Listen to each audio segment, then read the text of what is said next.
Welcome back to Chaos Collectibles. So I've had a lot of people reach out to me since my last video with the Samson figure about heads. First off, I got that head from, his name is Collectible Carnage on eBay, Carnage 717. And I did try looking that up for you guys, but this guy has hundreds upon hundreds upon hundreds of heads. So you're just gonna have to go scroll through there and pick out the heads that you like, if that's the case, and shoot him a message and see if he will upscale them for you. I have run into issues as far as that goes. I even tried going back into my messages because I took a picture, a screenshot of every head I wanted him to do for me. But since this was last November, I tried looking into that, and none of those pictures even show up anymore. It's really unfortunate because I wished I could just come on here and be like, hey, I used this head. But I am going to go a little bit into these heads and some of the pros and cons of using them and some of the issues that I have run into when it comes to sizing. So the very first head that I had him do was him personally, and as for a scale up, was the zombie that I did last year for Halloween. And this is the head that he sent me first. One, it's not even the right head. The other one had an open mouth. And two, it wasn't upscaled. So I reached back out to him and he told me I'd have to place another order for a larger head, which he scaled up. It worked nice. This is an actual Mythic Legion style sized head right here. And some of you have reached out to me saying that you're getting Mythic Legion's heads and stuff like that. Well, they're not going to work out too well unless you want your figure to look like Beetlejuice at the end of the movie when the dude with the small head shrinks his head.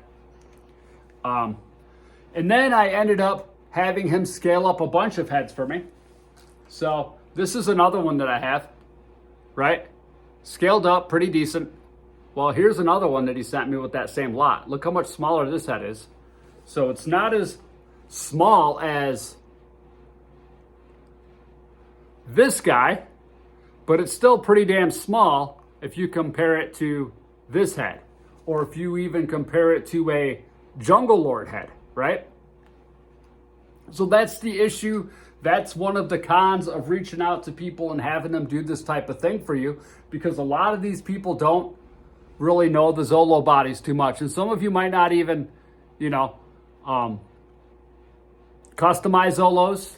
I'm assuming more of you probably do Masters of the Universe Origins, but they're pretty similar in size and scale, right? Due to the chunkiness of the bodies. So this one here, if you were to compare it to the Jungle Lord head, it's spot on. It's perfect. So another issue is, when I talked to him about it, he told me the magic number was increasing 20%. Well, when I talked to Dusk Till Dawn Studios, he told me it was 10%. So there's no real exact science to doing this. I'm not a 3D printer. I don't know how those programs work, how the scaling works, as far as I've never even messed with that stuff. So those questions I cannot answer. So even with Dusk Till Dawn Studios, right? So let's go into that a little bit. I got this helmeted head, but then I also got this head. This head here is actually pretty big. So I'm going to have to do something. You know what I mean? It's not that bad, but it is pretty big. Gundahar's head's the same way. It's pretty sizable. But then again, I get this helmeted head, and unfortunately, it's kind of small, right? It may be usable, but it's still too, smaller than what I would like. So it's always a gamble when you go out and do these things. So I don't want anybody on here to think that you're just going to get heads in the mail and they're going to work. You'd be surprised at how many heads that I've bought over the last, it's been almost 2 years now that I've been doing this and doing the 3D heads and stuff. Only half of them really turn out, Like I said, I've spent a lot of money in these. In fact, I knew a little bit about the Mythic Legion's figures, but I didn't understand the scales of, and see them in person as far as like a troll or not the brute scale, but the one in between, you know, half giant scale or whatever you call it. Maybe it's called a brute scale or whatever, but, you know, ended up ordering this head. And I mean, frick. Right? He looks like a frickin' cartoon character. You know what I'm saying? So I just wanted to get on here and kind of talk to you guys a little bit about heads and the pros and cons to this stuff. And really, no matter where you buy the heads from, you're taking a gamble as far as sizing goes. As far as I know, Collectible Carnage 717 is what it shows up in during my messages with him. But his actual name is Collectible Carnage. I just got off track there for a second. Oh, he's put a lot of those heads up on different listings. So I think when he resizes it, he automatically puts it up on a listing. Resizes it, puts it up on a listing. So if you were to go on there and actually take a look at Oba from the Yoruba tribe, right? African warrior that I made, that is a Luke Cage head. And he's actually has that scaled up size for sale on there. And I want to say he calls it amigo size maybe. I'm really not sure.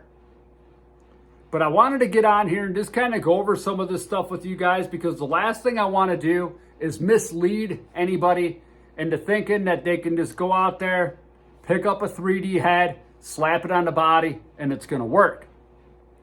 Because that is not the case at all.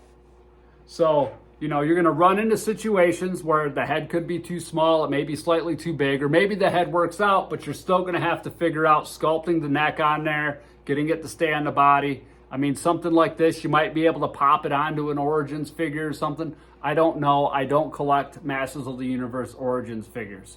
I do have some of the originals. I only have one Origins figure, and that's the Fangor. And that's all that I have as far as that goes. Because I have had people reach out to me inquiring about Masters of the Universe Origins, and I really don't know much about those figures at all. You know, in my personal opinion, I like the vintage ones better, but that's just my opinion, and that's okay. But, you know, this one is a little bit big, you know, taller neck maybe. I do have an idea for this guy. I'm pretty excited about doing it. But at the same time, I don't want this to turn into a ramble fest. So I hope that I was able to answer your guys' questions and just kind of show you that, you know, your Mythic Legions heads really aren't going to fit too well on a body like this. I mean, even if I were to sculpt the neck on there, push the head all the way back, I mean, I'm just saying, you know. And it is a gamble with sizing anytime you end up asking these people to do stuff, because a lot of these people who do 3D printing and stuff, they're more into the 1/12, 1/10 scale figures, which is going to be like your Mythic Legions figures, your G.I. Joe Classifieds figures, you know, your McFarlane figures, things like that.